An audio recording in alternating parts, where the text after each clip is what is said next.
Welcome back, everybody, to the America 2.0 series with SC. I'm your host, Adam Morgan, and with me today is Ellie Hollander, the President and CEO of Meals on Wheels America. I'm really excited to kick this session off this week. Each week, as we've gone in and spoken to community and business and technology leaders, we've really focused on people-centric leadership in times like these. The world changed in 2020, right? And it's forcing us all to adapt and change how we lead and how we run people-centric organizations. So I'm really excited to kick this conversation off this week with Ellie. Ellie, thank you for joining us. My pleasure. Would you, normally I give a little bit of background and introduction to our guests, but really given your mission and your focus, I'd love it if you gave some context first for Meals on Wheels America and what the purpose of the organization is. I'm happy to. So Meals on Wheels America is basically the leadership organization for a network of some 5,000 local community-based Meals on Wheels providers that deliver more than a meal every single day in America pre-COVID. And we'll get to that because I'm sure that is one of the topics of today. But Meals on Wheels America is a national organization. It's been around for decades that really, in a way, amplifies the voices of this on-the-ground, frontline, amazing, passionate group of volunteers and staff whose mission really is the same, which is to enable vulnerable seniors to live in their own homes for as long as possible, as safely, healthy, and independently as possible. And has the introduction of COVID, people living in quarantine, how has that changed the mission or forced you all to adapt this year? Well, you know, this segment of the population that Meals on Wheels serves is the most at risk and vulnerable to the pandemic of any.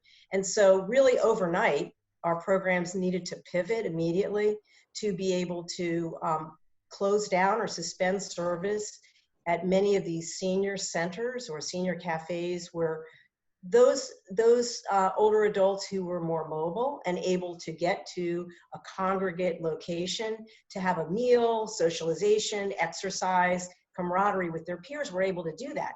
Those centers, of course, immediately had to close down and then become, if you will, either takeout or grab and go stations for seniors to now start being homebound. At the same time, Meals on Wheels programs also have a huge clientele of individuals who really have limited mobility, numbers of underlying conditions, and disabilities who really weren't able to get out of their homes before the pandemic.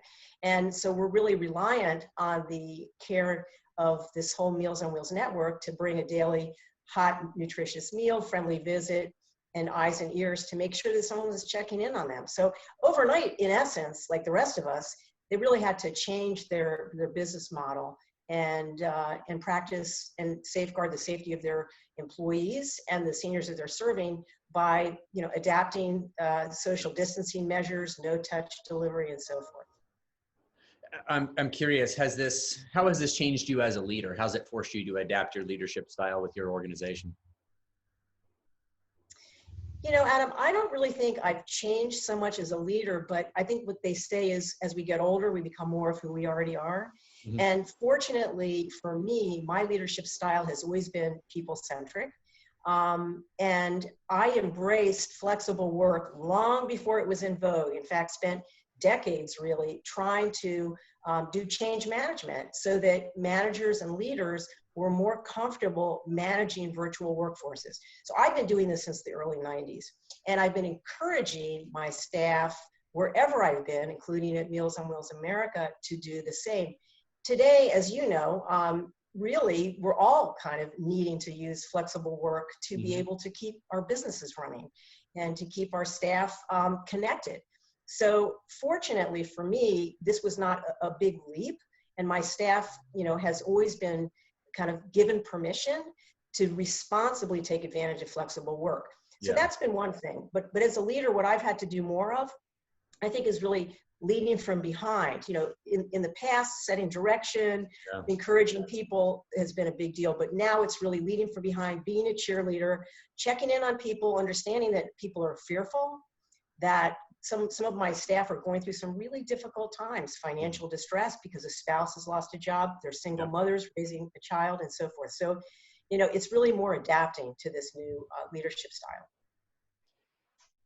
Has it changed you as a person on a personal level? So stepping aside from the business part for a minute and just say, has it changed who you are, you know, as a parent, as a spouse, any of that? Well, again, I don't think it's changed me so much as maybe brought out a little bit more of my strengths and my weaknesses. Yeah. So I am a worrier by nature. My grandfather was a worrier. My mom was a worrier, and so for me, it's making sure that my family is safe and prepared and anticipating what could be, planning accordingly. All Yeah. the strengths that have served me well as a leader can also be maybe a weakness at a time like this, but I've needed to be much more self-aware and present for Yeah. my family. My daughter, who has hopes and dreams, she wants to make sure that that they'll still take flight, that all the things that she had hoped for. She's a junior in high school. She had all these college visits planned that had to be canceled. So it's Yeah. really trying to make sure that she feels safe. Yeah, that's a very consistent theme we're hearing from a lot of the leaders we've spoken to, is about being present and that focused time with your families, especially as the lines between work and personal blur working from home so much. I'm curious, is there a Exactly. personal value? If you think about your character, if you think about your values, is there a value that you really feel like you're able to fall back on that at a time like this helps you be the leader you need to? I guess authenticity comes to mind, because one of the things that's so important for Meals on Wheels is the power of social connections, of human connections. And our staff are motivated by the purpose of our organization.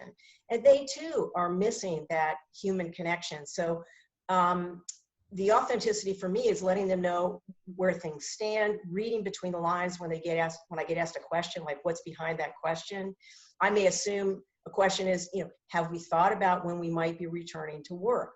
So if I'm taking that literally, I'd be saying, well, yes, we're thinking about it, and here's what we're thinking. But what really they're asking behind that question is, I'm not sure I'm ready to go back to work. And do I need to go back to work even though you're thinking about a plan? So part of it is just digging deep, being authentic as a leader, and being very honest, open, and transparent.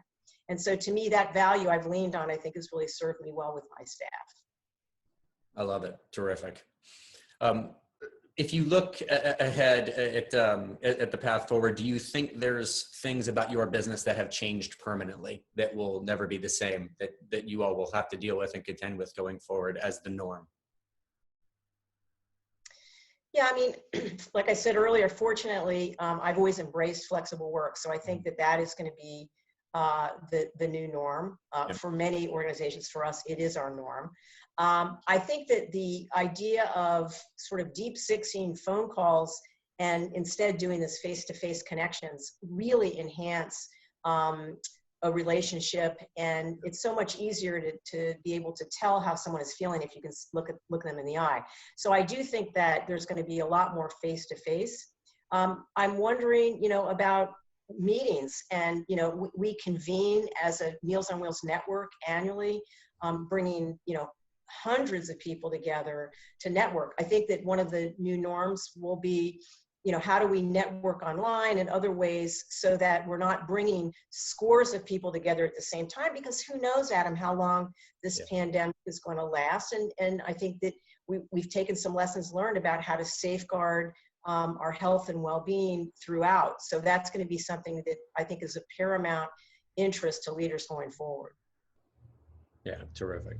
Last question, because I know I have to hold us to our short form video series here, is, if you look at the response from a government standpoint, from a social services standpoint, health services standpoint, everything here is unprecedented, right? Certainly during my lifetime, I've never seen anything that approaches what we're dealing with now. I'm curious, for you as a leader, what would you like to see done going forward that you feel like will make us better prepared in the future?